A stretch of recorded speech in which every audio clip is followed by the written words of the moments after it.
What is up, everybody? This is Lyle, No Hippie Trucking and Transportation. I am coming at you from the Roadies truck stop on I-35, exit 277, about 45 miles north of Austin, Texas. Figured I'd shut down here rather than trying to deal with Austin, Texas with the hour and 17 minutes on my clock. But I'm telling you, this is a whole lot better than what I was dealing with up there yesterday in South Dakota and Minnesota, Idaho, all that stuff, man. One of the first times I've ever really felt concerned driving a truck. I mean, there were times that I felt a little uncomfortable driving I-80 in Wyoming and all that stuff, but that stuff up there was a different, like, I'd never dealt with anything like that. Those roads up there, slicker than a 1970s Mississippi pimp. So glad to get out of there. Woke up this morning somewhere in Kansas to a balmy 35 degrees, which was a step up from that -8 that I was working with the day prior. But, want to get into kind of a serious video. Thought about this long and hard, whether I should do this video or not. Because, this deals with TNT Training. And like I said, I don't consider myself a TNT trainer. I consider myself somebody that has trained or will train, but I'm not a constant trainer. So I kind of felt like I was overstepping my boundaries. But, about 3 weeks ago, maybe a month ago, I put my phone number down in the description. And I've had people call me, have conversations about different kind of things, success stories mainly, happy to be with Prime, all this kind of stuff. But I've also got the converse of that as well.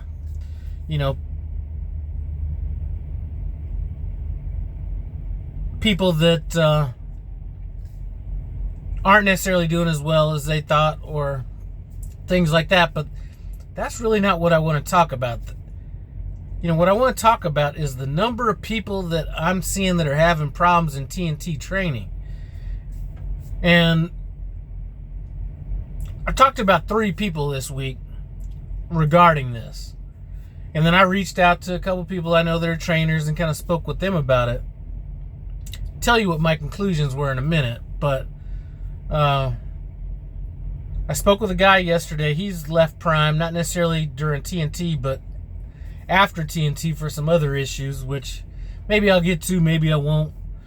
But one of the things he said is when he went through orientation and all that stuff, him and a lot of the people that went through had set up a group text type of a situation, and they all keep up with each other. And he was telling me about how many of these people ended up quitting or leaving Prime under different circumstances during the TNT process.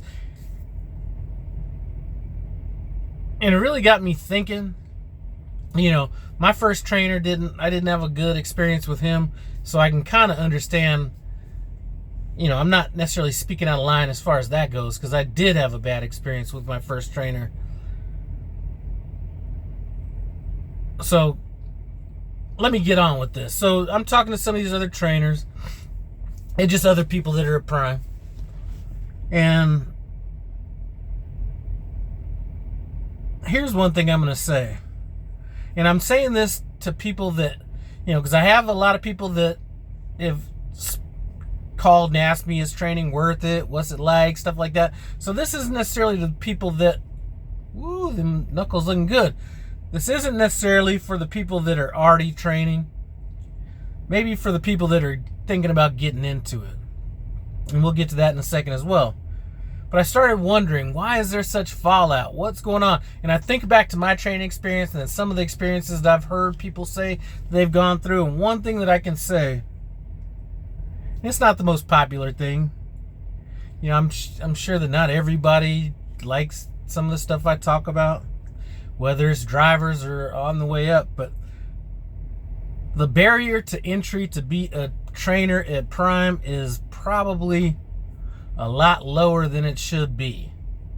It's sort of like the barrier to entry to get into the trucking industry or the military, for that instance, or for that matter. It's sort of like, you know what?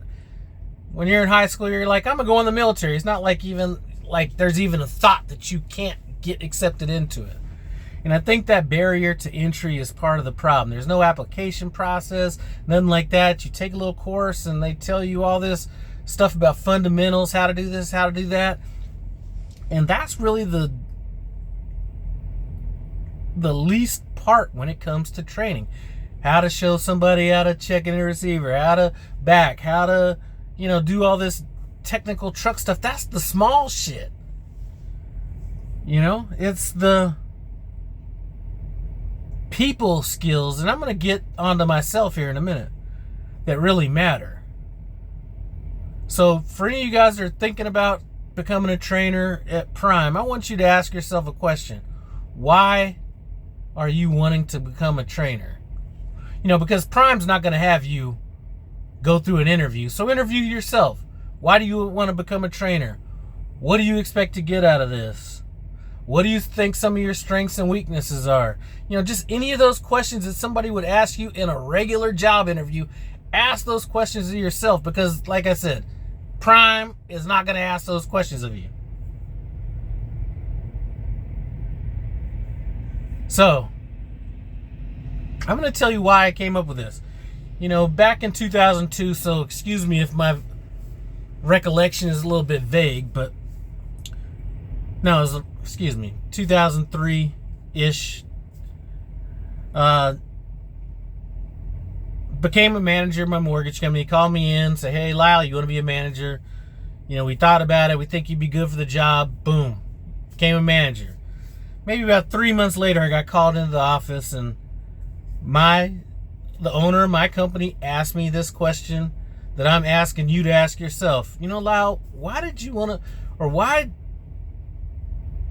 to be a manager? I mean, we offered you the job, but why do you want to be a manager? And he said, you know what? I'm not going to ask you to answer that question now. Next Wednesday's meeting, I want to answer this question, because listen, if all I need to do is berate a loan officer on how much their production is, or tell somebody how to do a loan or anything like that, I could do that myself. The reason we promoted you is because you have leadership skills, people follow you. We need you to be that buffer between us and them. So we didn't intend on telling you all the stuff that was bad, then you going and shitting on the loan officers. We expected you to absorb that. And this is not exactly the words, but kind of the spirit of the conversation. We expected to tell you what the problems were, have you absorb it, and then go back and tell them or relay kind of what everything is without being overbearing and all that kind of stuff, because we could do that on our own.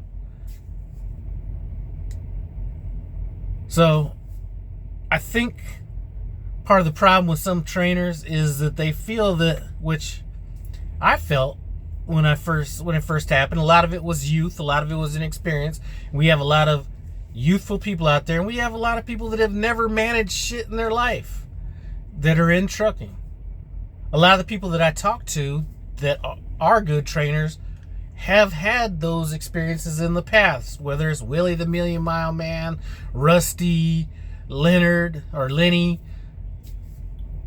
have had these experiences where they've grown into this, where they don't feel like they need to dominate somebody to be in control,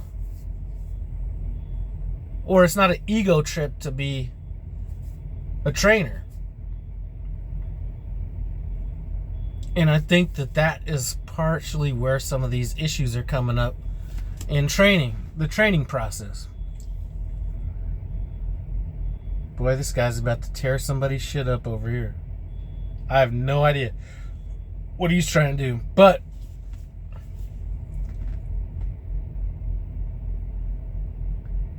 The problem is with all these people falling out of TNT training. Well,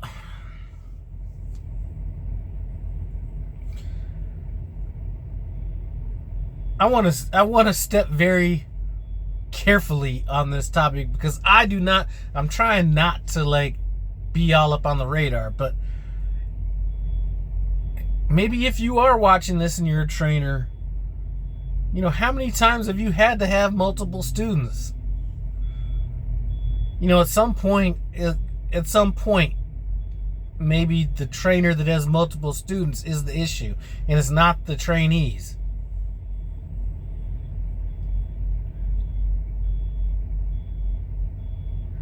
And I think the reason that I care about this so much is I am passionate about working for this company.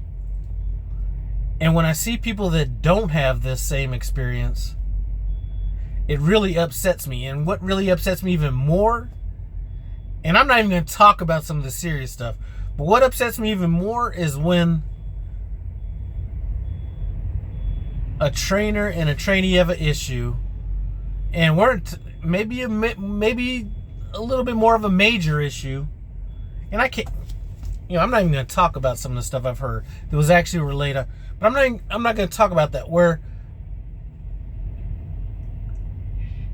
the next best option was to just drop that student, let that student get somebody else, and then boom, this guy's off to the next student to replicate the same issues all over again.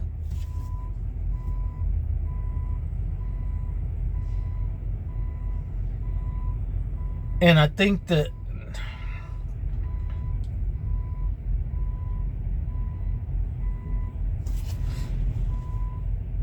the problem with this industry in general, and we're going to talk outside of Prime, but I'm going to talk within Prime as well, is everything is transactional. Everything acts like, it's supposed to be transactional.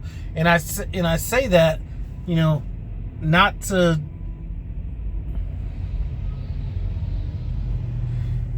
everybody's going to say you're just a truck number of Prime, or, you're a truck number wherever you allow yourself to be a truck number. So that's not what I'm talking about. But everything is looked at as transactional. Nothing is personal. So some of the issues that I've heard with fleet managers have been, not that they're bad fleet managers, they're just bad fucking personalities. Or they say stupid shit. I mean, they could do the actual job, but they say crazy shit, and this isn't hearsay. This is shit that's been sent to me that I've actually had a chance to see. So there's just no tact sometimes, whether it's that or it's a student trainee relationship or anything like that. It's just like the whole personal aspect of this has been taken out. So if you're going to ask me, and I'm trying to wrap this up, but I'm probably not even making the point I want to make, that this is dragging on so long, is that being a trainer to me is less about the skills and more about caring for this person. The skills are going to come just through osmosis alone, just being on the truck, all that kind of stuff. I could probably tell you with it, of all the, and like I said, I'm not a trainer. I've trained 4 people. I've probably raised my voice like 4 times the entire time. Once was just over some stupid stuff with my man Landshark Transportation when he kept anyway, we're not even gonna get in. It was just stupid shit about him getting in and out of my truck and the seat being all jacked up or whatever. I think I was like, got upset about that. The next one was my last trainee, Jawan, when he had like screwed down this like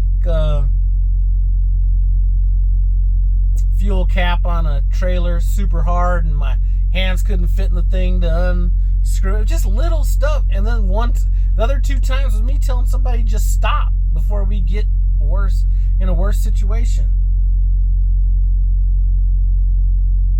But you're not going to have people falling out of training if they're training with somebody that actually cares. Maybe a little bit, but for the most part, No. And not hearing some of these conversations I've been hearing. You know, my first trainer yelled at me more times than you know, during the course of the 4 people that I trained, period. So if you're thinking about being a trainer, Prime, sure, do it for the money. The money's there, all that kind of stuff. And listen, if you're just doing it for the money, I understand. But you need to add something else into that as well. It can't all be about the money. If it's all about the money, you're doing your trainee a disservice. And you might be doing yourself a disservice when they're driving down some crazy shit and about to fuck you up. I mean, somebody had asked me about being on the driver advisory board and all that kind of stuff, and I have no desire to do that. And I start thinking about some of this stuff, and I don't know what all the stuff that they're tackling in that. First of all, let's get somebody on the driver advisory board who's going to stay on the driver advisory board. That's one thing. But, you know, some of the stuff that gets brought up to the driver advisory board is such little type stuff. Let's actually, I mean, if I was on the driver advisory board, it would be like, you know what? Let's come up with the application process to be a trainer. Like, you just can't, like, becoming a trainer should not be as easy as you saying, I desire to be a trainer. And them saying, okay, come down here and take this course for 4 days, and we're going to show you how to back, and we're going to show you all this goofy shit, and then you got to, like, do an in-cab inspection, and then you're a trainer. I would rather have a trainer who doesn't know or hasn't gone through shit, maybe he could drive his ass off, but doesn't want to go through everything, but actually cares about the person that he's training. Now, there's going to be some personality conflict, stuff like that. I understand that. But as a whole, you should not. I mean, some of this stuff is just like blowing my mind. Anyway, this has gone off into a rant. I don't even know if I express the points that I'm trying to express.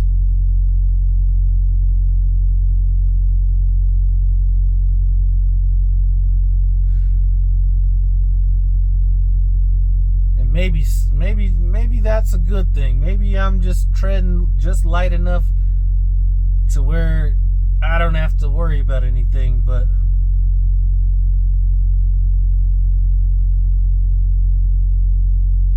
seen far too many people quit. Far too many people not take it up the chain of command. One thing that I told all my students, if they're watching this, you can see it in the comments. Did you talk to our fleet manager this week? Did you send a message? Did you touch base? If you don't have nothing to hide, there's nothing to hide. You know, if you are having issues, take it to the fleet manager. Chances are, you know what? Chances are, and I'm going to be honest with you, chances are this fleet manager has been dealing with this driver for a while. And it might just be looked at as your problem. Take it up past that.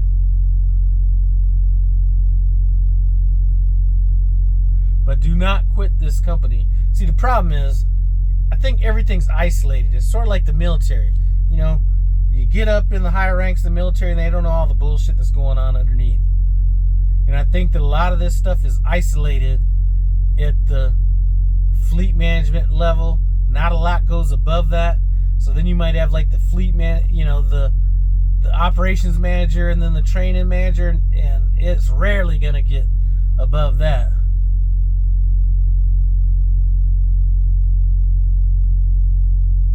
But as always, advocate for yourself. I'm sorry if I'm rambling on, but this is just some of these conversations, you know, and I told you I was kind of I was feeling a little bit off a week ago, and a lot of it's being away from home, and you know, I forgot even what I said in that thing. I got over that, but one thing I do is I take people's problems on to myself sometimes. Whether it's my old student or whatever, and when I have people talking about their bad experiences at Prime, that affects me negatively as well. Not that I don't want to hear it, but that's how vested I am in it, and it actually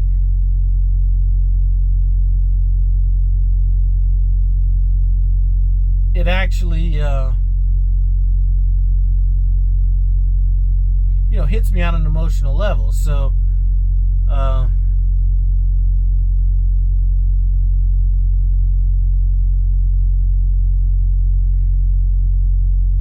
that's kind of why I'm a little bit passionate about this. I hate seeing people leave in this company over stuff like that. Anyway, I've dragged this on. I'm gonna have to watch this video and see if I even made any of the points I wanted to make in this. But yes, this is an issue, and it's an issue I think that, to be honest with you, is slept under the rug a little bit. Maybe there wouldn't be enough trainers out there to train if there is actually a protocol to become a trainer.